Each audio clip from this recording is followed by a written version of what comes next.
Is Burkina Faso invited here today for this conference? Yes. Yes. In this video, we take a look at this interview of General Michael Langley, which he had in Kenya when he visited Kenya for a Chief of Defense conference that is held for all Chief of Defense in Africa. And he had this interview in Kenya where the interviewer asked him thought-provoking questions about Burkina Faso and their President Captain Ibrahim Traoré, about his point of view that he made a couple of weeks ago, which sparked a lot of conversations on social media. So let's watch the following interview between General Michael Langley and the interviewer. Then we'll come back here and discuss further about it. But before we watch the video, if you haven't yet liked this video, kindly like the video and also subscribe to the channel. Let's watch the video together. General, let's talk about countries taking on their own autonomy. You are on African soil, not for the first time, but this would be a good moment to ask about one of the countries that has taken its own autonomy, and that's Burkina Faso. Yeah. Your remarks recently at the Senate seem to suggest that he's diverting, General Traoré, is diverting its 4 billion gold reserves to sustain his military rule rather than for public welfare. These remarks sparked widespread condemnation across the continent. What did you mean by that statement? Let me speak to Burkina Faso's sovereignty. They maintain their sovereignty. They make their decisions how they use their resources. They make their decisions who their resources go to for military support. That's their sovereign right. But my cautionary tale was just from a military perspective. That was a Senate Armed Services Committee asking me a direct question. Burkina Faso, a lot of great things going on to progress them forward, okay? But then when you look at the military part of it, knowing that that's the epicenter of global terrorism, it was my time to illuminate that this is probably their weakest point, and there needs to be sufficient resources going towards for the whole fight of terrorism in that country, period. They make their decisions though. That's their sovereignty, their sovereign right to make their decisions, what is appropriate, what's not. But I wanted to illuminate that is going in the wrong direction now. ISIS is getting stronger. JNIM is getting stronger. Al-Qaeda in the lands of the Maghreb is getting stronger in that country. And do you think it's getting stronger after General Traoré took over? It has. Just look at the numbers of attacks. It really has, since 2022. I've been tracking this since I took command. So, no ill will towards him, but the decisions is their own. They're looking for other ways to be able to, they're still on warfighting footing, but it's just going to take more resources. So you stand by that statement? Because there's been pressure on you to walk those statements back. That's my statement. That's my assessment. That is getting worse. More needs to be done for not just local, but whole of country, because of these violent extremist organizations are seeking revenue, they're seeking resources, they're seeking recruiting from the Burkinabe people, and they're seeking refuge within their country. That threatens their sovereignty. Okay. And that threatens America's interest? Say again? Does that then threaten America's interests? Yes, thank you for asking that. Because especially ISIS, and of course in in East Africa is inextricably linked all the way to ISIS West Africa, ISIS Sahel. And there's going to be probably a move afoot for them to move and seek refuge within the line. So we have shared objectives, and we offer to work together with the Burkina government and border countries. Mali, Niger, coastal West Africa countries, collective, because here's what these organizations do. Here's what these terrorist organizations do.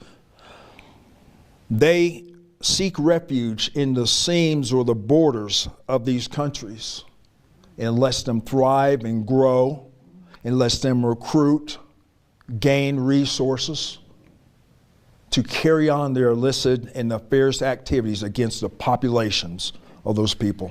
And what would America, perhaps Africom, be prepared to do? Would you be considering an ouster like we saw with Muammar Gaddafi in Libya? Because there's still many Africans who are yet to recover from that. If this is a bigger threat, as you say, in Burkina Faso, what is Africom prepared to do about it? We do indications and warnings. There's a number of activities that we do, and we'll just go ahead and mention building institutional capacity. There's not going to be U.S. boots on the ground. Very, very small for exchange of ideas and training, exercises. Over time, that builds institutional capacity and capability in these armies. There, Africom, we are working towards a burden sharing and a burden shift for their independent operations. That's our goal. We have the shared objectives because these same terrorist groups can threaten our homeland. So we're in concert.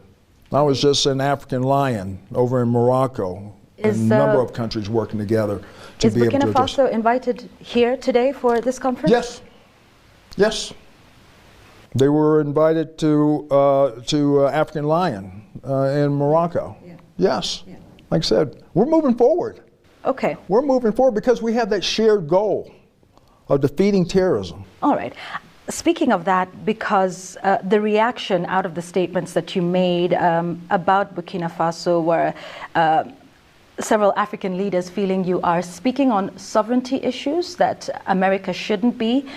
And as a result, there are those who see the role of Africa as less of a partner in, the war against, shared threats, as you mentioned, and more of a protector of Western or American economic interests that allows access to Africa's vast mineral resources, and as more of a paternalistic relationship than one of respect amongst peers.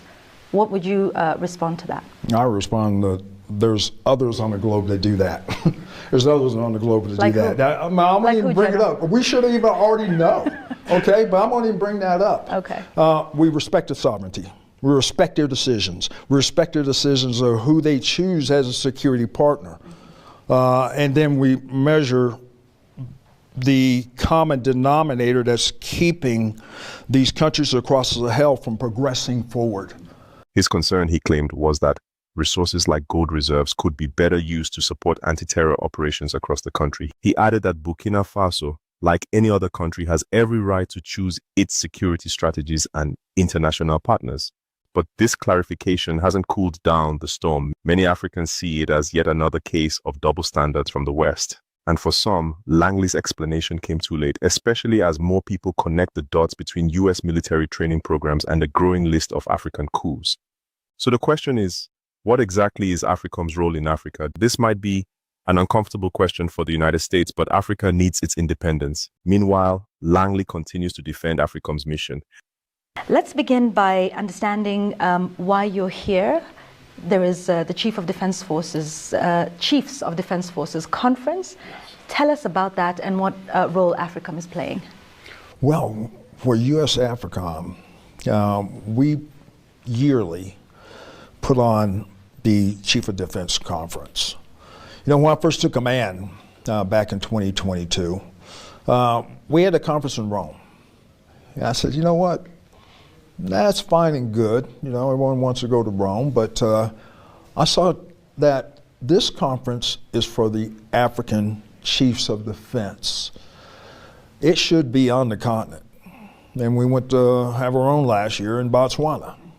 And it really opened things up to address issues, military issues, security issues, shared objectives of how to achieve security and stability across the continent. So that was a purpose. And now we're here in Kenya. And as I had discussions with the Chad, General Kariri, he says, yes, I would love to host this conference. So it's an ownership by the chiefs of defense across Africa. And here we are. Tell us about the relationship between, Africom and, of course, the various militaries around Africa. And we'll come to Kenya in a moment. Mm-hmm. But speak to us about the cooperation and the support that's been provided. How would you categorize that? Oh, wow. It's broad and wide as far as our engagement with the militaries across the continent, across the regions from North Africa to Southern Africa, East and West. We deepen our partnerships with various countries and their militaries to build towards what we see first as security comes first. For good governance, to institutionalize the militaries is the first step to be able to get stability and also prosperity for countries. That's where we engage with various countries across West Africa and East Africa and across the Maghreb as well, and then in Southern Africa. We've been building on these relationships for years, since 2007, 2008, engaging with various African countries that have shared objectives, shared values in our approach to the threats, but also to explore the opportunities. Welcome back. So in this video, we took a look at the interview granted by General Michael Langley, who is the head of Africom. And they had this conference happening in Kenya. That is a conference for Africa Chief of Defense. That is all military heads of African countries were meeting in Kenya. He said that the previous one was held in Botswana, and so they are having this one in Kenya. So he was invited for this interview on a television station in Kenya, and then they had this interview where the interviewer asked him about his point of view that he made about Burkina Faso and Captain Ibrahim Traoré a couple of weeks ago during the US Senate meeting. And that sparked a lot of conversations on the African continent and in the diaspora about what he said about Captain Ibrahim Traoré, that Captain Ibrahim Traoré is using the gold reserves of Burkina Faso for his personal gains and his junta regime. This sparked a lot of conversation on the internet, and a lot of people had point of view about this particular statement that he made.